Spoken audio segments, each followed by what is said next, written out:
damos el otro día, en breve definición de la palabra Biblia, porque aquí vamos a encontrar cómo originalmente estaban ubicados los libros, cómo luego se desubicaron y cómo la Sociedad Bíblica Iberoamericana, mediante la Biblia textual cuarta edición, reordenó los libros a como estaban en el canon bíblico.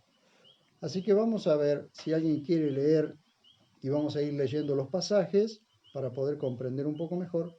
Breve definición de la palabra Biblia. Quien quiera comenzar puede leer este párrafo.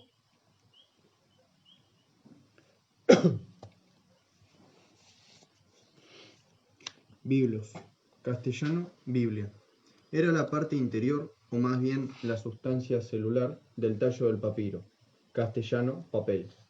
Vino a significar el papel hecho de esta corteza en Egipto, y después un libro, rollo o volumen escrito. Se usa con referencia a los libros de la Escritura, el libro o rollo, el Pentateuco, como el libro de Moisés, en Marcos 12:26, de Isaías, como el libro de las palabras del profeta Isaías, Lucas 3-4, los Salmos, Lucas 20:42, Hechos 1:20, los profetas, Hechos 7:42, referido al libro de la Biblia, al libro de la vida, Filipenses 4:3, Apocalipsis 3:5 y 20:15. Solo se usa en una ocasión de los escritos seculares, Hechos 19:19. Biblón, diminutivo de biblos, casi había perdido su sentido diminutivo en griego helenístico y estaba desplazando el término biblos en uso ordinario. Denota un rollo o libro pequeño. Se utiliza en Lucas 4:17 y 20. Del libro de Isaías, en Juan 20:30, del Evangelio de Juan, en Gálatas 3:10 y en Hebreos 10:7.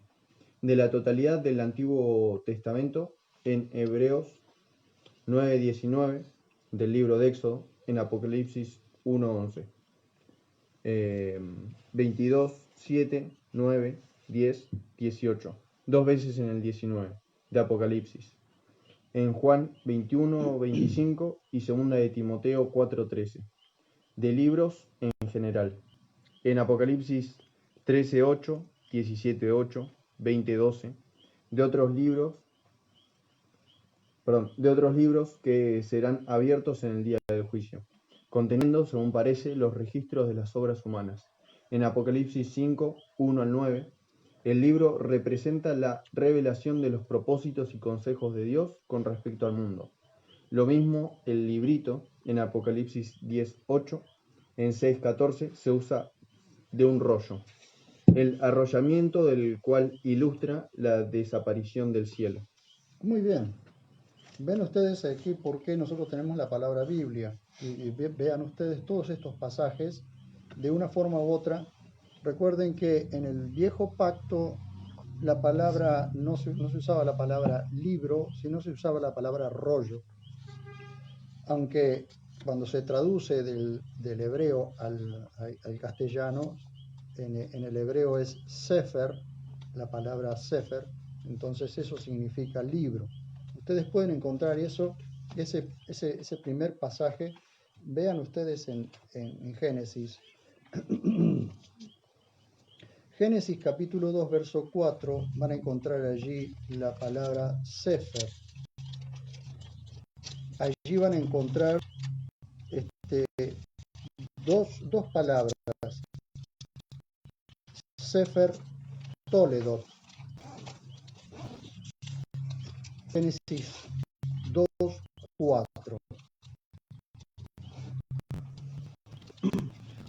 Aunque está traducido en el castellano, en realidad cuando ustedes, por ejemplo, van a Josué, donde dice, está escrito, no está esto escrito en el libro de Hazer o en el rollo de Hazer, allí dice, el libro de lujo, allí habla de Sefer, de Sefer Hazer, es decir, el libro de Hazer.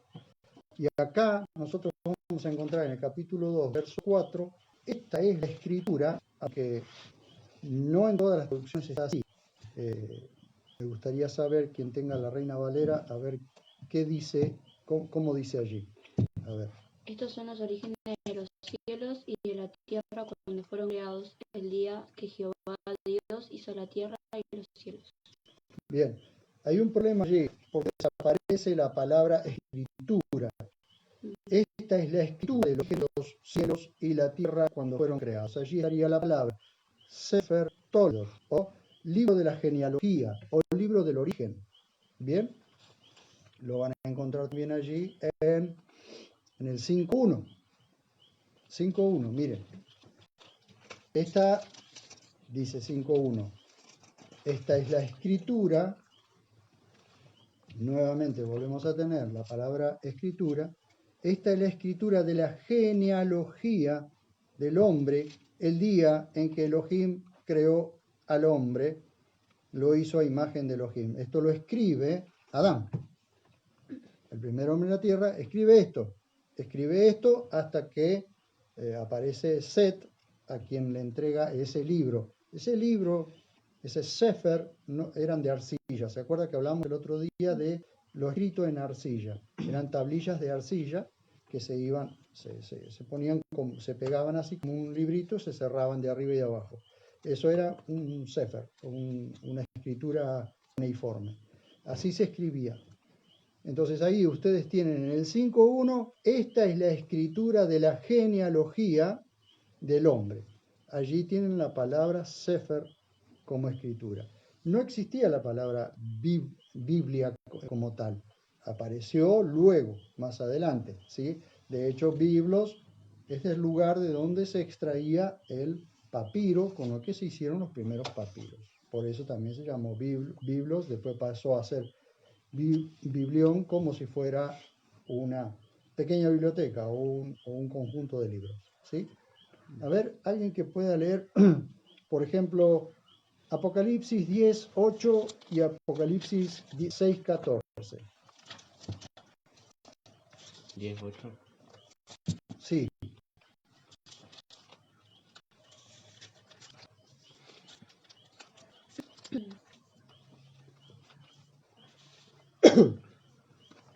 Tengo el 6:14, ¿leo? Bien, dale.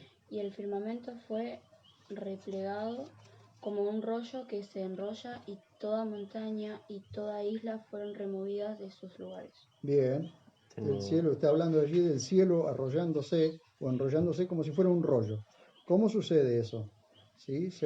El cielo, va a llegar un momento en que el cielo se va a enrollar como si fuera un rollo. Es decir, el cielo, este cielo viejo que nosotros estamos viendo, desaparecerá por completo porque se enrollará, ¿sí? Como un rollo. Desaparecerá por completo.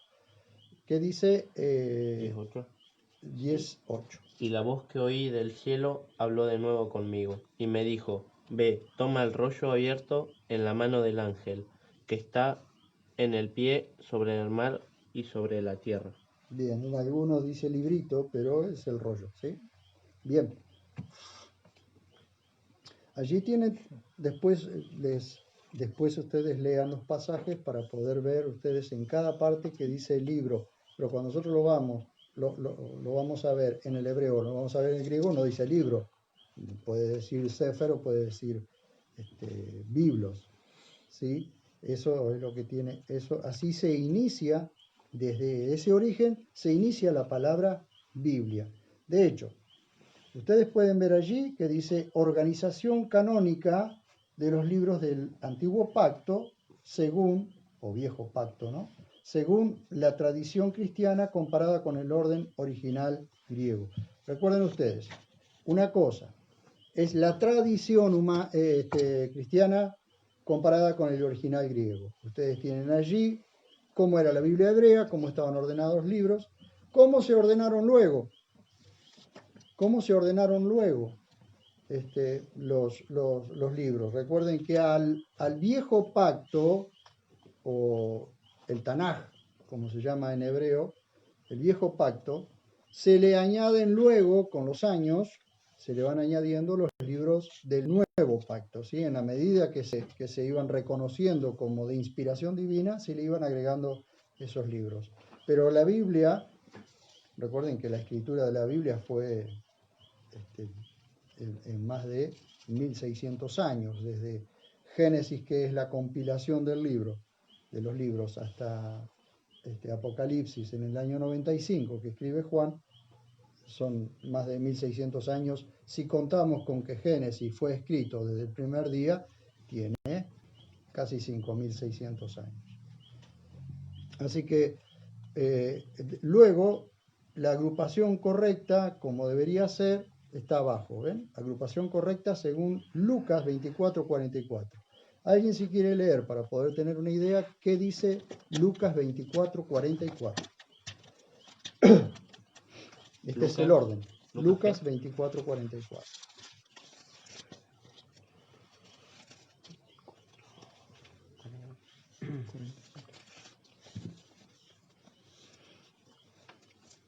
Y les dijo, estas son mis palabras, que os hablé cuando...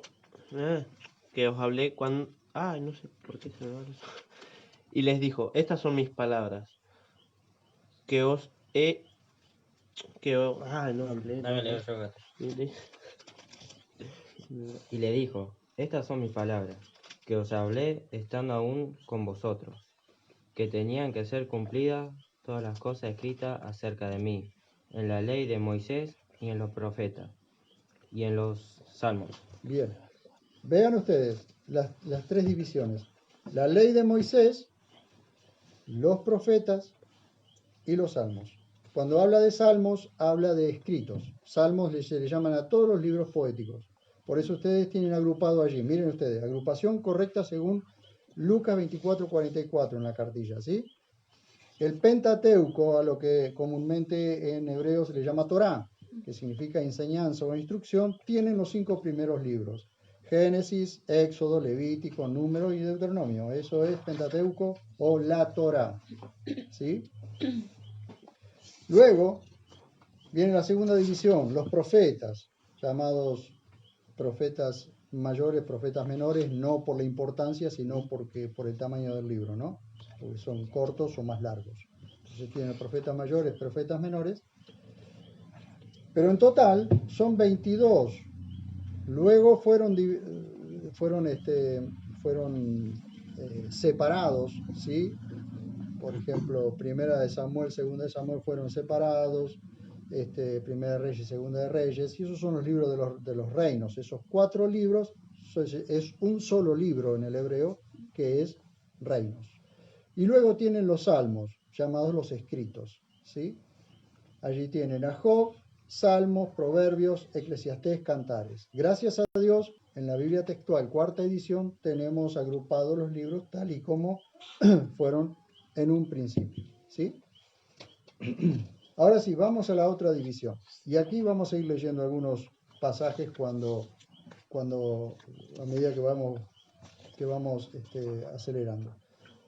Formación del canon hebreo. Vamos a ver 3 tradiciones. ¿Por qué ustedes van a decir, y para qué quiero saber 3 tradiciones? Bien, porque esto tiene una explicación. ¿Por qué las traducciones tienen ciertos cambios?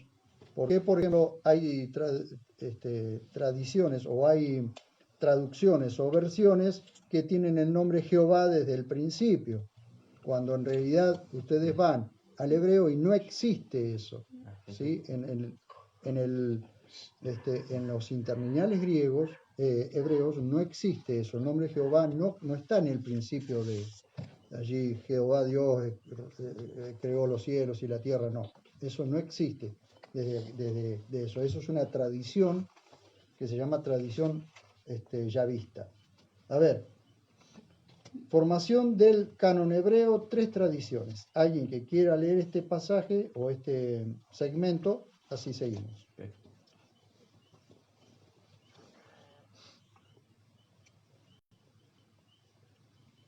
Los eruditos consideran que las principales tradiciones que finalmente se consignaron por escrito son por lo menos 3.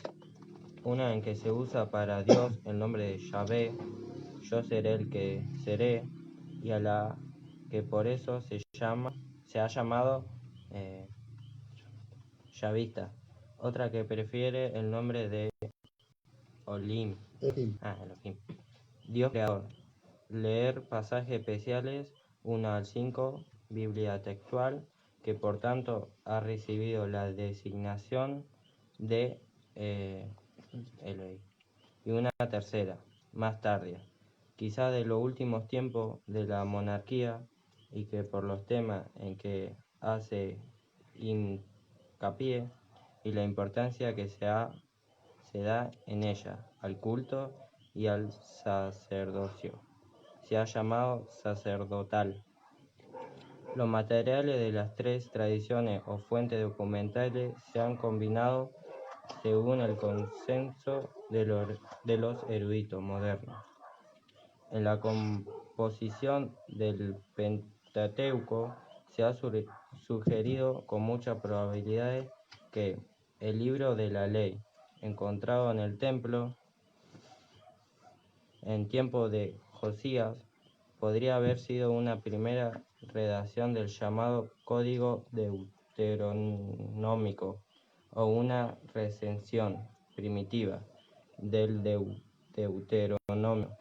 Algunas autoridades identifican la tradición sacerdotal con un código en forma, llamado Código Sacerdotal, cuya presencia, según algunos eruditos, se haría notar desde el primer capítulo de Génesis, que habría sido originalmente parte de él. Bien, esto me permite explicarles algo. Este es el problema de cuando la gente está encerrada en tradiciones.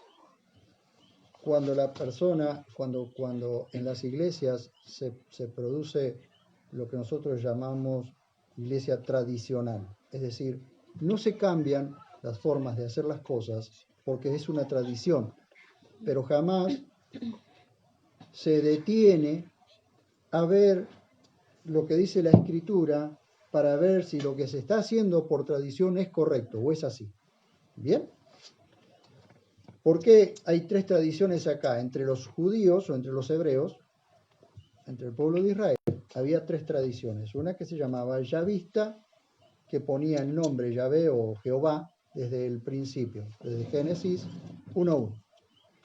Que lo vamos a ver más adelante, eso no está bien.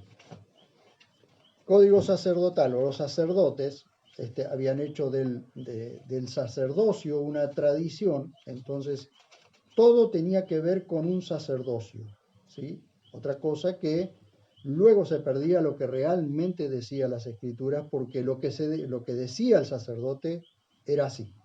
No importaba si la escritura tenía razón o no tenía razón, lo que decía el sacerdote era así. Y la otra tradición era la elohista o eloísta, donde Elohim era también desde el principio, lo cual cuando nosotros vemos, vamos a ver más adelante, Dios mismo dice allí en Éxodo capítulo 6, dice que él a Abraham nunca se dio a conocer con su nombre Yahvé, ni nunca se dio a conocer con su nombre Elohim. Él se dio a conocer con el nombre El Shaddai, que significa el todo suficiente. El todo suficiente y más que el todopoderoso. El todo suficiente. ¿Por qué? Porque el Shaddai era suficiente para Abraham, para que Abraham confiara de que el Shaddai le proveería todo. El Shaddai tiene que ver con el proveedor, con el que provee todo. Entonces ahora, a medida que avancemos, vamos a ver con mayor claridad esto que les estoy diciendo. Libros citados en la Biblia que se perdieron. Ustedes van a encontrar algunos libros y van a decir, ¿este libro qué significa? Por ejemplo, les nombré el libro de Hazer, o el libro de Justo. Y en la Biblia no está ese. ¿Estuvo escrito en alguna parte? Sí, era una crónica, estuvo escrito en alguna parte, pero nosotros no lo conocemos. ¿Pero está nombrado en la Biblia? Sí está nombrado, pero no significa eso que que sea parte del canon bíblico, ¿sí? Algunos se perdieron, otros quizás están guardados. A ver, ¿quién quiere leer? Ahí no entran los deuterocanónicos. No todos. Los que se perdieron en realidad no tiene que ver con los llamados deuterocanónicos o apócrifos. Estos son libros que desaparecieron. No sabemos dónde están, pero desaparecieron. Pero no son en sí los libros deuterocanónicos o apócrifos. ¿Alguien sabe lo que significa apócrifo?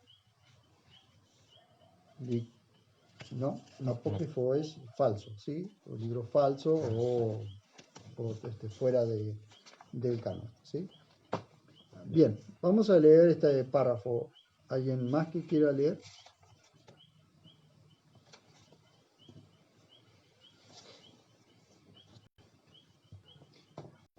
Libros citados en la Biblia que se perdieron. Existieron también libros y otros materiales escritos que se perdieron, algunos de los cuales se mencionan por nombre y se citan en la Biblia. Libro de las guerras de Yahvé. A ver, ¿quién quiere leer Números 21, 14 y 15, por favor? Y después otro que vaya buscando Josué 10, 13.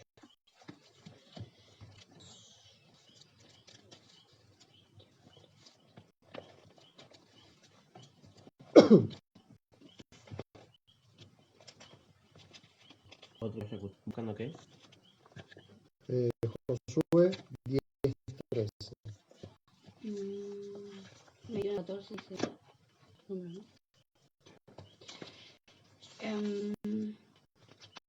Puesto dicho en el rollo. La guerra de Yahvé incendió Zo y los torrentes de Arnón. Hizo torrentes para el Arnón. Sí.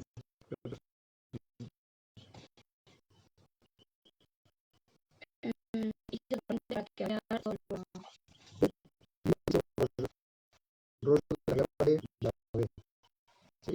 O de las guerras de Yahvé. Estaba escrito en alguna parte, pero no, es decir, no se relatan las guerras, todas las guerras de Dios o de Yahvé en las escrituras. Sin embargo, estaban todas reunidas en este libro, ¿sí? Que no aparece acá. El libro de Yazar, o el libro del justo, o Sefer Yazar. Josué 10, 13. Y el sol se detuvo y la luna se paró hasta que la gente se hubo vengado de sus enemigos. ¿No está escrito esto en el Sefer Hazar? En el Sefer Hazar, ¿cierto? Sí. Sefer Hazar. O libro de Hazar, o libro del justo. Pero eso no está acá. Está escrita esa crónica de esa guerra, está escrito en el libro de Hazar, pero no, o de Yazar, pero no está incluido dentro del canon bíblico. Del cual tomó, dice, el autor de los libros de Samuel, la elegía de David. Segunda de Samuel 1:18. ¿Qué dice segunda de Samuel? Dice, y mandó que enseñaran a los hijos de Judá el arco, he aquí está escrito en el rollo del justo. En el rollo de justo, del rollo de Hazar o el rollo de Yazar. Después tienen ustedes historia del profeta Natán, eso no está. Son libros que se han perdido, profecía o se han perdido o están muy guardados, no lo sabemos. Profecía de Ahijá, el siloneo, visiones de Yedo, oído, el vidente. Segunda de Crónicas 9:29, quien quiere buscarlo. 9:29 dice: El resto de los hechos de Salomón, los primeros y los últimos, ¿no están escritos en las crónicas del profeta Natán, en la profecía de Ahías Silonita y en la visión del vidente Ido contra Jeroboam ben Nabat? ¿Ven? Aparecen 3 libros allí, pero no están en las escrituras. El libro de la historia de Salomón, Primera de Reyes 11:41. Dice, los demás hechos de Salomón, todas las cosas que hizo y su sabiduría, ¿no están escritos en el rollo de las crónicas de Salomón? Bien. ¿Ven? Ustedes se van a encontrar con eso en las escrituras y ustedes se van a preguntar, ¿y esto? ¿De dónde salió? Bueno, esos son libros que no aparecen que aparecen anunciados en las escrituras, en la Biblia, pero no aparecen. De esta forma ustedes van a ir desarrollando un discernimiento más profundo, más claro, van a entender cosas que nadie se las explica y nadie se las va a explicar. Por eso necesitamos aprenderlas, ¿sí? Libro de las Crónicas de los Reyes de Judá, Primera de Reyes 15:7. Dice, los demás hechos de Abías y todas las cosas que hizo no están escritos en el rollo de las crónicas de los reyes de Judá. Bien, pero sin embargo no es el libro de crónicas del que nosotros conocemos. Libro de las Crónicas de los Reyes de Israel, Primera de Reyes 15:31. Los demás hechos de Nadab y todas las cosas que hizo no están escritos en el rollo de las crónicas de los reyes de Israel. Ahí está, primero de los reyes de Judá, ¿vieron? Y después de los reyes de Israel. ¿Qué significa esto? El río Jordán separaba a Israel de Judá. Se separaron Israel de Judá. Luego Israel fue llevado cautivo por los asirios y Judá fue llevado cautivo por el imperio babilónico. Así que Israel, o las 10 tribus de Israel desaparecen y quedan las 2 tribus de Judá. Porque en un tiempo Israel era todo, pero luego se separaron. Entonces quedan, por eso ustedes van a ver libros de las crónicas de los reyes de Judá por un lado y libros de las crónicas de los reyes de Israel por otro. Porque si no se van a preguntar, pero como no era todo Israel, sí, pero hubo un tiempo, después que muere Josué, que comienza a separarse, ¿sí? Que no son, dice, en la cartilla dice, que no son nuestros libros, primera y segunda de Crónicas, y libro de Yahvé, Isaías 34:16. A ver.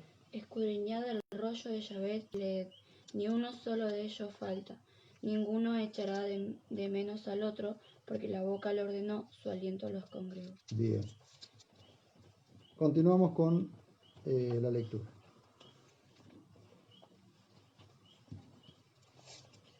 Seguramente hubo materiales que se perdieron también, pero no se mencionan, y que posiblemente sirvieron de consulta a los escritores sagrados, y hasta acaso se incorporaron en la Biblia sin que se puedan ahora distinguirse. Por ejemplo, algunas autoridades sugieren que 1 de Samuel 8, 11 al 17 es quizás parte de un libro que Samuel redactó con los fueros o atribuciones del rey. A ver quién quiere leer primer libro de Samuel 8, 11 al 17. Leo. Y diciendo, este será el proceder del rey que reine sobre vosotros. Tomará vuestros hijos y los pondrá a su servicio para sus carros de guerra y su caballería, para que corran delante de su carruaje, y los designará como capitanes de millares y capitanes de cincuentena, y para arar sus campos y para recoger su cosecha, y para hacer sus armas de guerra y los pertrechos de sus carros de guerra. Tomará vuestras hijas para que sean perfumistas y sean cocineras y sean panaderas, y tomarán vuestros campos y vuestros viñedos y vuestros mejores olivares, y los dará a sus esclavos, y diezmarán vuestras sementeras y vuestras viñas para darlas a los eunucos y a sus servidores. ¿Hasta cuánto era? Hasta el 17. Y tomará vuestros esclavos y vuestras esclavas y vuestros jóvenes más escogidos y vuestros asnos y los empleará en sus propios labores. Diezmará vuestros rebaños y vosotros mismos les serviréis por esclavos.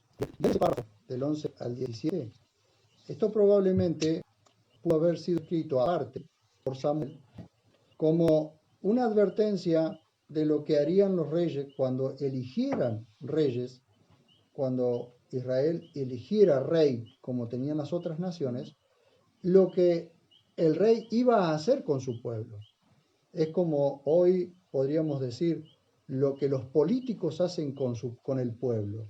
Le está advirtiendo, una vez que ustedes elijan rey humano y dejen de confiar en Dios como el rey del cielo, en lugar de ser una teocracia, hagan una monarquía, esos reyes van a hacer este tipo de cosas. Es decir, este es el abuso que van a cometer muchos de los reyes. Luego esto se lo incluyó en la escritura, o lo incluyó Samuel en su escritura, pero aparte de esto pudo haber sido una parte que, o sea, un escrito que puso aparte, ¿para qué? Para hacerle la advertencia al pueblo de lo que iba a venir después, cuando ellos eligieran rey.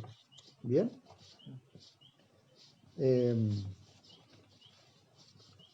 Continuamos con la lectura. Primera de Samuel 8, 11 al 17 es quizás parte de un libro que Samuel redactó con los fueros o atribuciones del rey. Especie de constitución de la monarquía que se habría guardado en el santuario de Mizpa. Se ha sugerido también que podría tratarse del pequeño código contenido en Deuteronomio 17, 14 al 20. A ver, ¿quién quiere leerlo? Cuando entres en la tierra que Yahvé tu Elohim te da, y tengas la posesión y habites en ella, y digas, quiero poner sobre mí un rey como todas las naciones que están en mi alrededor, solamente podrás poner rey sobre ti, aquel que Yahvé tu Elohim haya escogido, pondrás por rey sobre ti a uno de entre tus hermanos. No podrás poner sobre ti a un extranjero que no sea hermano tuyo, solo porque él no debe aumentar para sí caballos, ni permitir que el pueblo vuelva a Egipto para multiplicar caballos, porque Yahvé dijo,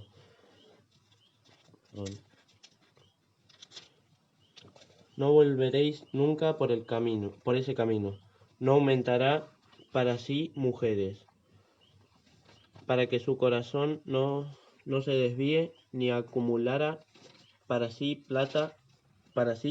mucha plata y oro.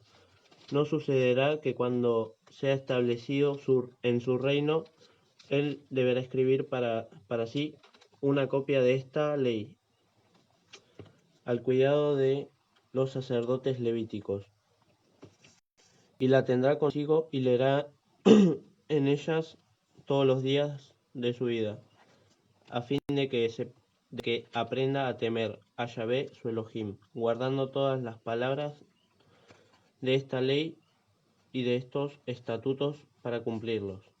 ¿El 20 también? 20 incluido. 20 incluido. A fin que su corazón no sea exaltado sobre sus hermanos y no se aparte del mandamiento ni a la derecha ni a la izquierda, para que él y sus hijos prolonguen sus días y su reino en medio de Israel. Bien, ese pasaje está alineado al otro que leímos antes. Samuel está advirtiendo lo que va a suceder cuando ellos elijan su propio rey. Y acá está diciendo, cuando ustedes quieran un rey, aceptarán un rey que yo mismo, dice Dios, que yo mismo elija. Por eso, en estas dos secciones parecen ser como algo que se escribió aparte y luego se lo incluyó en el texto bíblico. ¿Por qué?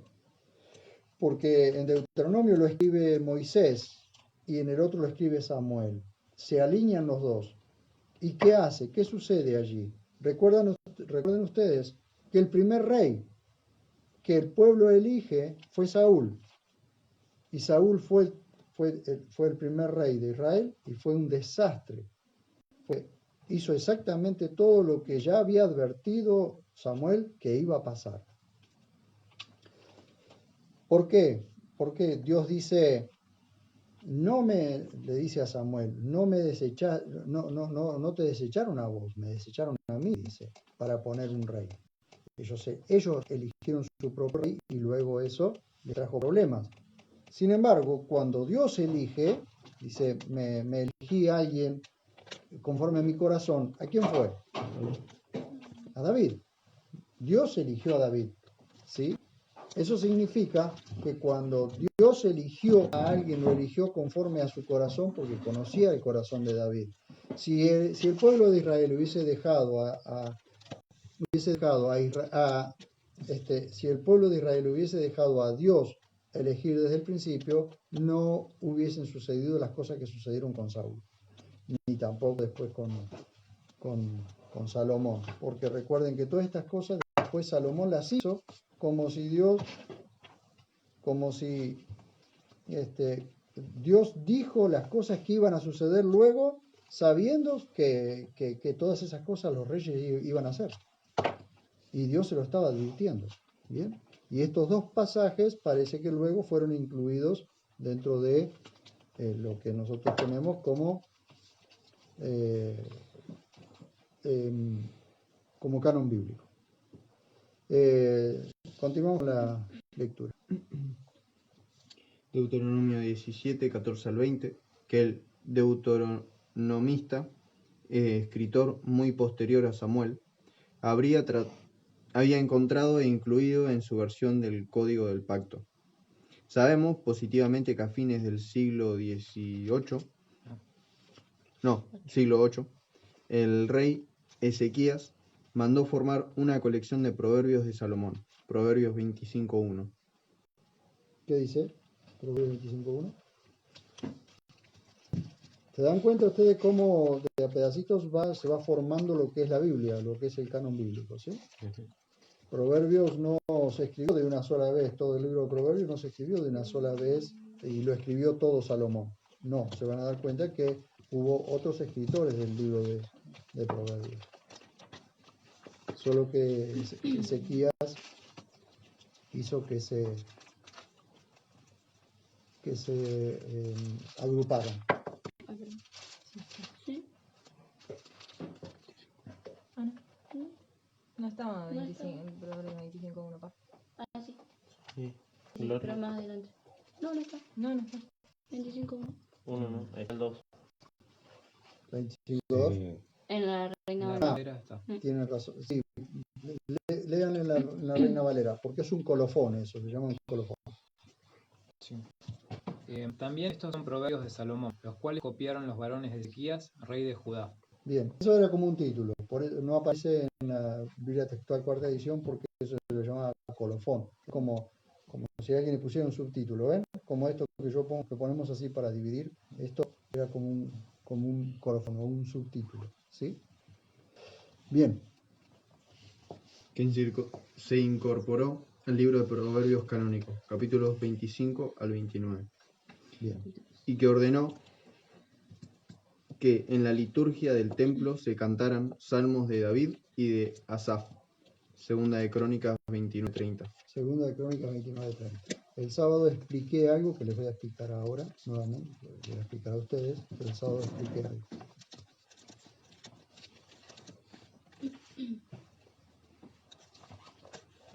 Segunda de Crónicas 29:30.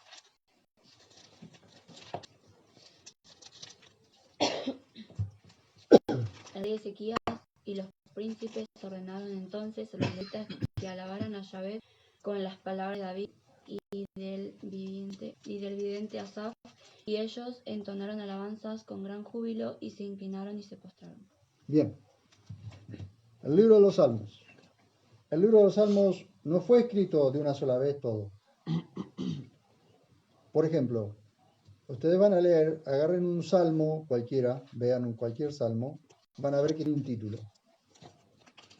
Y van a ver ustedes que dice Salmo de David, por ejemplo, que le entregó al director del coro o al director de los cantores. O le entregó a Asaf. ¿Sí? ¿Por qué? Porque David hacía la letra, cantaba la letra, le ponía música, luego David se lo entregaba con letra y música al director del coro o al director de los cantores del no del templo, porque mientras estuvo David no estaba hecho el templo todavía, sino frente a al tabernáculo o la carpa de reunión, ¿sí? Entonces, como estaban todos organizados, como ustedes lo ven allí en el libro de Crónicas, estaban todos los músicos organizados para que las 24 horas del día hubiese alabanza. Entonces, David escribía la letra, le ponía música y se lo entregaba al director del coro. Después ustedes tienen el Salmo 73, por ejemplo, que es el Salmo de Asaf.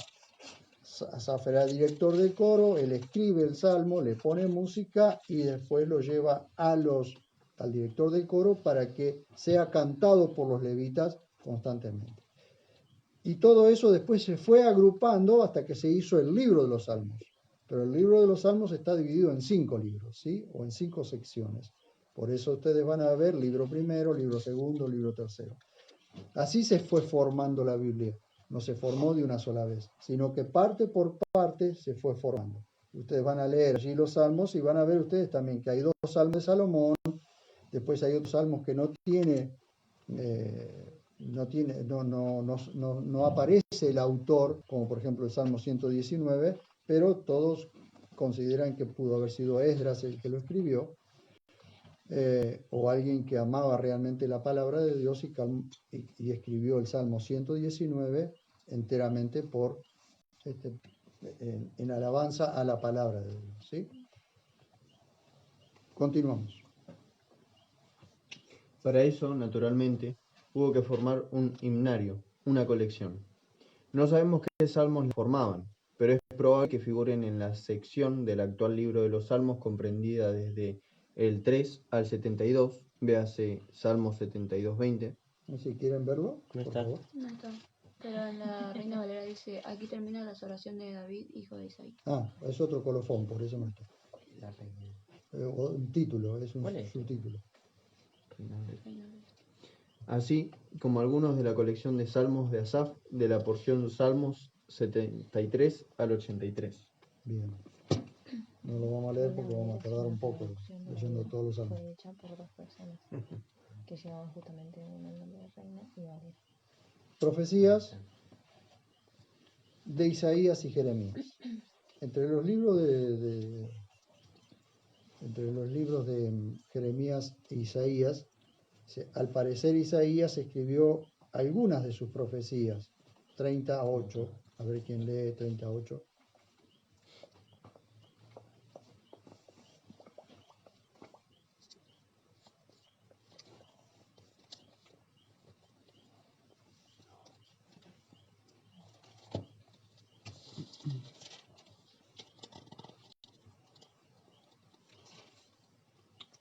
Dice: Ahora pues, anda y escríbelo en una tablilla ante ellos, e inscríbelo en un rollo, para que dure hasta el día postrero, para siempre jamás.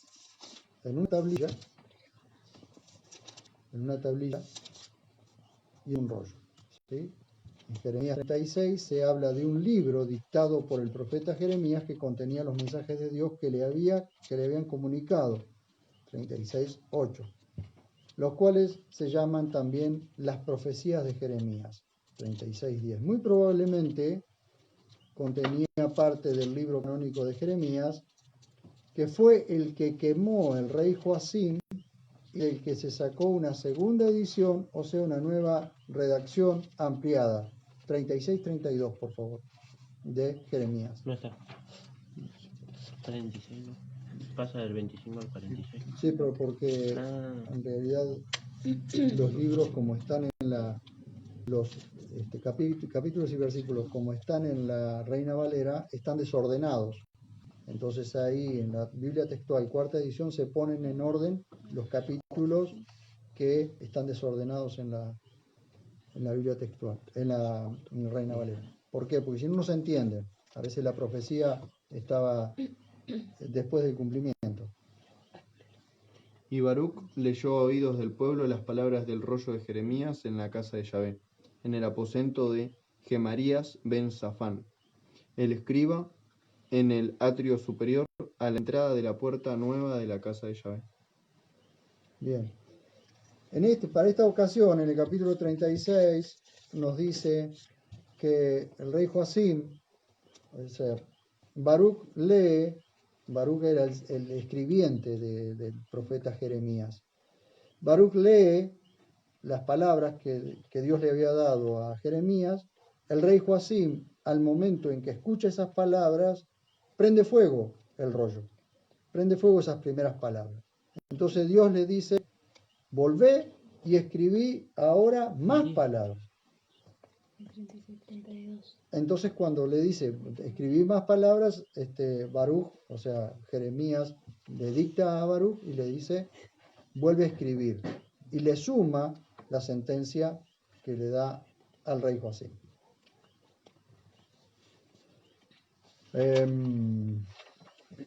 Por otra parte, Jeremías cita en 26:18 textualmente Miqueas 3:12. A ver, 26:18 y Miqueas 3:12.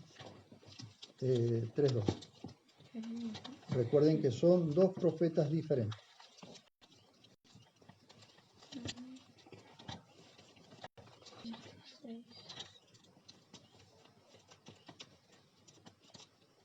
Jeremías 26:18 dice: Miqueas de Moseret profetizó en los días de Ezequías, rey de Judá, y habló a todo el pueblo de Judá diciendo: Así dice Yahvé Sebaot: Sión será arada como un campo y Jerusalén se convertirá en un montón de ruinas, y el monte de la casa en un carro boscoso. Dice, Jeremías está citando a Miqueas, al profeta Miqueas. ¿Y a él qué dice Miqueas? 3:12. Pues por vuestra culpa Sión será arada como un campo, Jerusalén se convertirá en un montón de ruinas, y el monte de la casa en un cerro de maleza. ¿Ven? Miqueas y Jeremías tienen casi las mismas palabras, pero son dos profetas diferentes, y Miqueas fue un profeta mucho antes que Jeremías. ¿Sí? Entonces, pero Jeremías conocía esas palabras, por eso dice Jeremías que Miqueas dijo eso. ¿Sí? Y vuelve a reafirmar, Dios vuelve a reafirmar lo que Miqueas dijo a través de Jeremías. En 49:10 y en 49:14 al 16, a días 1 al 4. Casi textualmente. Un mensaje he oído de Yahvé. Un embajador es enviado a las naciones. Juntaos y venid contra ella, y subid a la batalla. He aquí te hago pequeña entre las naciones, y despreciada entre los hombres. El terror que inspirabas y la soberbia de tu corazón te ha engañado.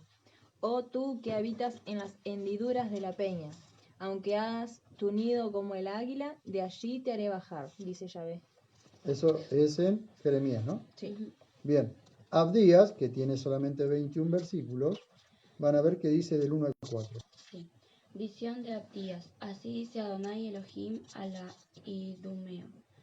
Oímos un mensaje de parte de Adonai, un mensajero ha sido enviado a las naciones. Levantaos a combatir contra él. He aquí te empeñezco entre las naciones, para que seas despreciado en gran manera. La soberbia de tu corazón te sedujo, porque habitas en rocas escarpadas. En la altura de tu morada piensas: ¿quién me derribará por tierra? Si fuera elevado como el águila, y entre las estrellas pusiera tu nido, de allí te derribaré, dice Adonai. ¿Ven? Esas dos profecías comparadas son contra Edom. Y las dos profecías son casi textuales, pero por dos profetas diferentes de distinto tiempo. Esto también nos muestra la línea que conduce libro por libro el pensamiento de Dios. Esto muestra que en su tiempo, mediados del siglo VII, existían ya por escrito las profecías de ambos. ¿Ven? Luego, por supuesto, fueron entrando cada una. Aparentemente, Esdras es quien recolecta todos los libros y forma lo que es el canon que Jesús dice la Torá, los profetas y los salmos. ¿Sí? Comienzo del concepto judío de canonicidad. ¿Alguien que quiera leer?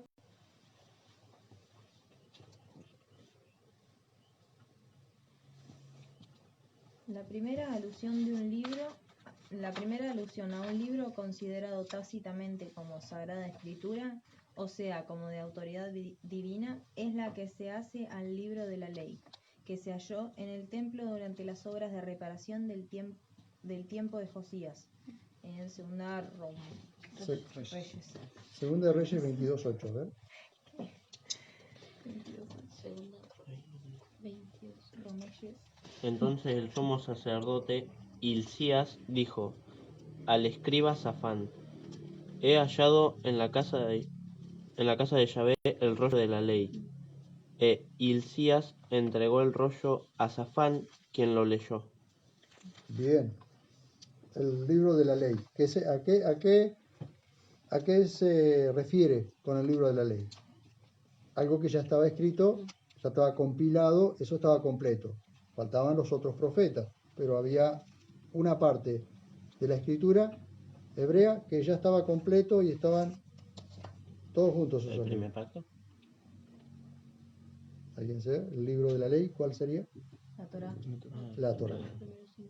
Los libros de la instrucción de Moisés, ¿sí? Que eran los 5 primeros libros. ¿Se acuerdan ustedes cuáles son los 5 primeros libros? Génesis, Éxodo, Levítico, Números y Deuteronomios. Muy bien. Esos son la Torá, que significa instrucción o enseñanza, más que ley, ¿sí? Y esto es lo que aparentemente encontró Hilcías. Luego se lo presenta al rey Josías. ¿Recuerdan ustedes qué pasó con el rey Josías?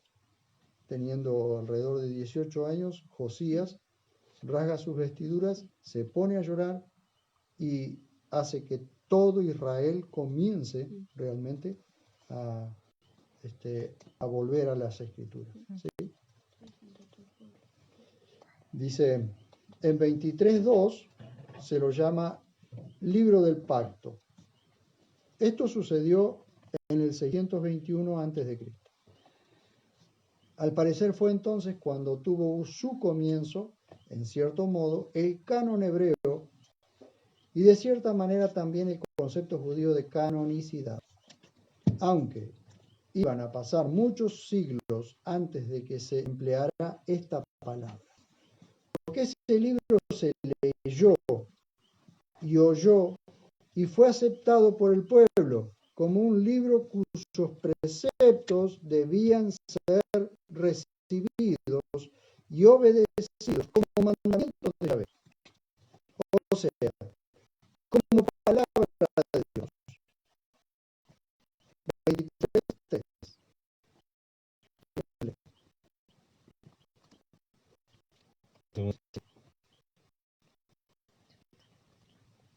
Y el rey se puso de pie junto a la columna e hizo acto de ley de Yahvé y guardar sus mandamientos, testimonios y estatutos con todo el corazón, con toda el alma y con las palabras del pacto escritas en ese rollo. Y tu pueblo confirmó el pacto. ¿Por qué confirmó el pacto? A ver, ¿por qué era un libro de cuentos? ¿Por qué era una novela? No, porque sintió en su corazón el ardor de que era la palabra de Dios lo que habían encontrado. De que era la palabra de Dios lo que habían encontrado. Por eso lo confirma el pacto con Dios. ¿Bien? De las rigurosas reformas religiosas de Josías y la celebración fue consecuencia de ese acatamiento de las palabras del libro 23, 4 al 20. Lo vamos a leer ahora con ustedes. Con mandamientos divinos. No se consigna en una declaración explícita del sumo sacerdote Hilcías o del rey en ese sentido. Pero la forma como se procedió el libro encontrado y la manera como se pusieron inmediatamente las exceptos muestra que se procedió con autoridad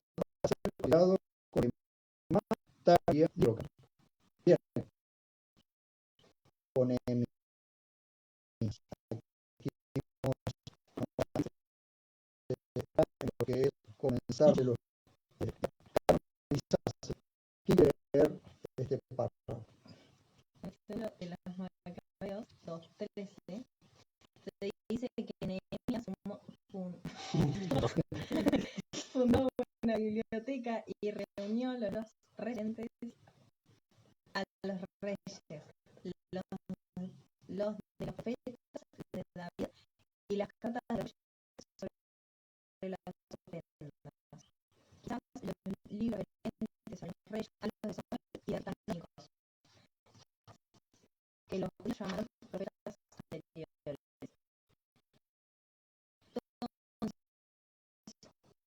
Los profetas aludían a nombres.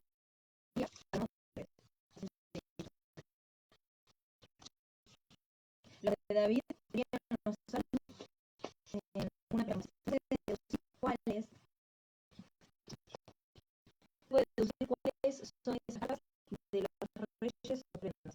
Esas son sin duda las que se llevaban al templo. Por lo demás, de este pasaje pueden sacarse por lo menos interesantes conclusiones relativas al canon en formación. La primera es que la tradición recorrida por Maconemías existía ya llamado el Pentateuco, la ley autor. Pero hubo necesidad de que Nehemías uniera los libros que lo componen. La segunda es que las demás partes de la Biblia hebrea no estaban todavía bien terminadas.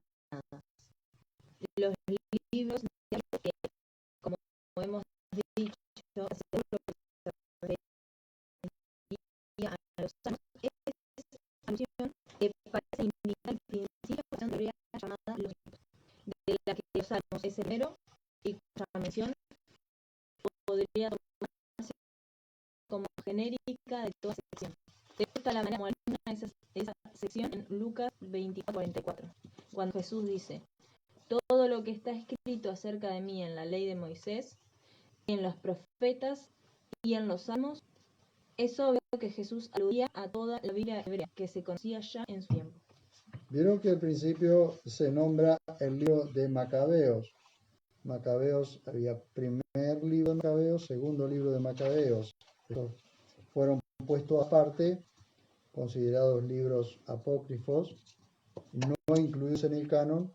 Sin embargo, primera de Macabeos es un libro, primera y segunda de Macabeos son libros históricos que se pueden usar como para consultar la historia de los Macabeos, o la revuelta de los Macabeos, en el periodo de silencio de 400 años que hubo desde Malaquías hasta Jesús.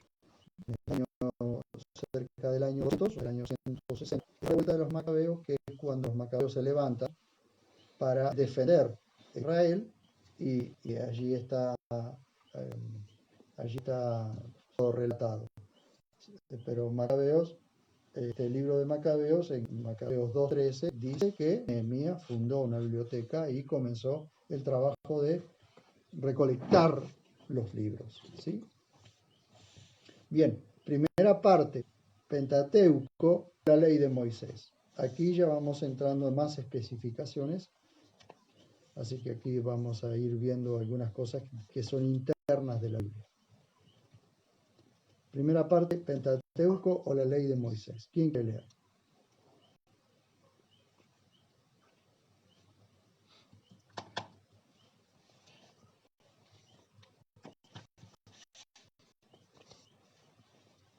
Al volver del exilio, Esdras, competente erudito de la ley de Moisés, traía consigo la ley de Dios. Esdras 7, 6 al 14. ¿Alguien quiere leerlo, por favor?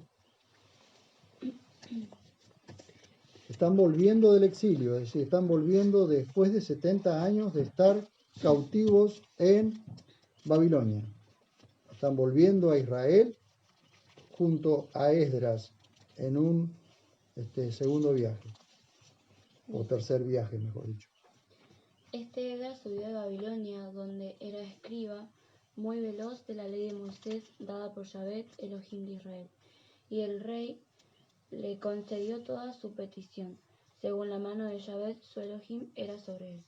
En el año 7 del rey Artajerjes, También subieron a Jerusalén algunos de los hijos de Israel, y de los sacerdotes y levitas, y de los cantores y porteros, y de los netineos, y en el mes quinto del año séptimo del rey llegó a Jerusalén, porque el primero del mes primero había sido el inicio del retorno a Babilonia, y al primero del mes quinto llegó a Jerusalén, según la bondadosa mano de su Elohim sobre él, por cuanto Esdras había determinado en su corazón escudriñar la ley de Yahvé y practicarla y enseñarla a Israel, y enseñar en Israel sus estatutos y preceptos. ¿Hasta cuánto? Hasta el 14. Y este es el texto de la carta que el rey Artajerjes dio al sacerdote Esdras, escriba erudito de los mandamientos de Yahvé y de sus estatutos acerca de Israel. Artajerjes, rey de reyes, al sacerdote Esdras, escriba erudito de la ley del Dios de los cielos, paz completa. Y ahora, por mí es dado decreto para que todo aquel del pueblo de Israel y sus sacerdotes y levitas que quieran ir contigo a Jerusalén, que vayan, por cuanto de parte del rey y de sus 7 consejeros tú eres enviado a inspeccionar Judea y Jerusalén conforme a la ley de tu Dios que está en tu mano. Bien, perfecto. Ahí ven ustedes a Esdras, erudito, es decir, un hombre que amaba la palabra de Dios y la conocía bien. Comienza ahora esto que es armar toda la canonicidad de la Biblia hebrea, ¿no? De los libros, de los 22 libros del pueblo de Israel. Ven ustedes allí, en Nehemías 8:1 se le llama libro de la ley de Moisés. A su vez, como lo había mandado hacer Josías, lo leyó al pueblo como libro sagrado, hoy diríamos canónico. Y el pueblo lo acató como tal, obedeciéndolo.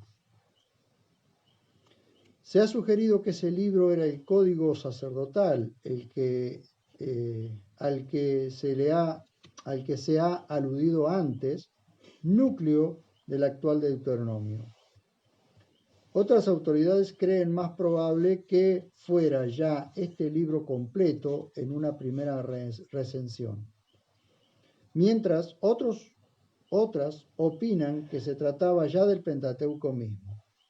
Mi pensamiento personal es que ya el Pentateuco estaba armado, completo, en una forma primitiva que bien podría llamarse proto-Pentateuco. Este último es todavía mucho más probable si se atiende el testimonio de ciertos papiros de Elefantina, según los cuales el Artajerjes de Esdras 7 sería Artajerjes 2, 405 al 308, y no Artajerjes 1, 466 al 424, más o menos para tener la fecha del tiempo de Esdras, como generalmente se ha creído. De ser así, Esdras habría llegado a Jerusalén a principios del siglo IV, después y no antes de Nehemías. Para entonces el Pentateuco estaba ya formado bajo el nombre global de la ley o Torá, y este habría sido definitivamente el libro que Esdras traía de Babilonia. ¿Qué son los papiros de Elefantina? Unos papiros que habían sido encontrados o guardados aparentemente en una sinagoga de Elefantina. Segunda sección del libro llamado Los Profetas. ¿Alguien quiere leer esto?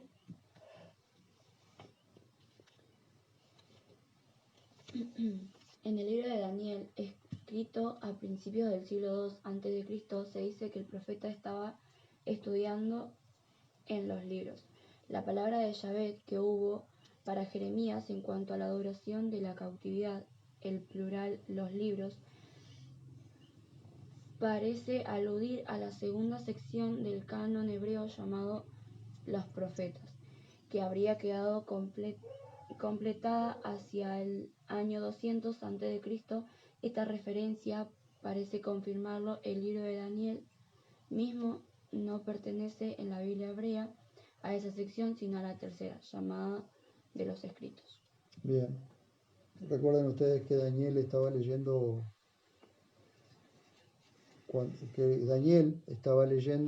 al profeta Jeremías, y mientras leía al profeta Jeremías descubre él, así que eso nos muestra que Jeremías ya estaba escrito, descubre él que a los 70 años Dios volvería a llevar a Israel, a su pueblo, a Judá, a su pueblo, y lo sacaría de la cautividad.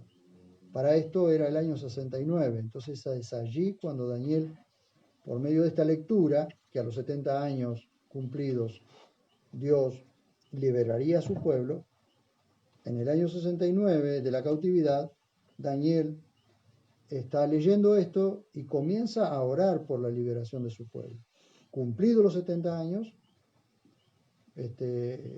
Dios libera al pueblo de Israel y lo trae al pueblo de Judá y lo trae nuevamente de Babilonia hacia su tierra. ¿Bien? ¿Llegamos hasta aquí? Bien. Entonces, arrancamos en la próxima clase, en la tercera sección del canon llamada Los Escritos. ¿Bien? Muy bien. Hasta aquí llegamos entonces.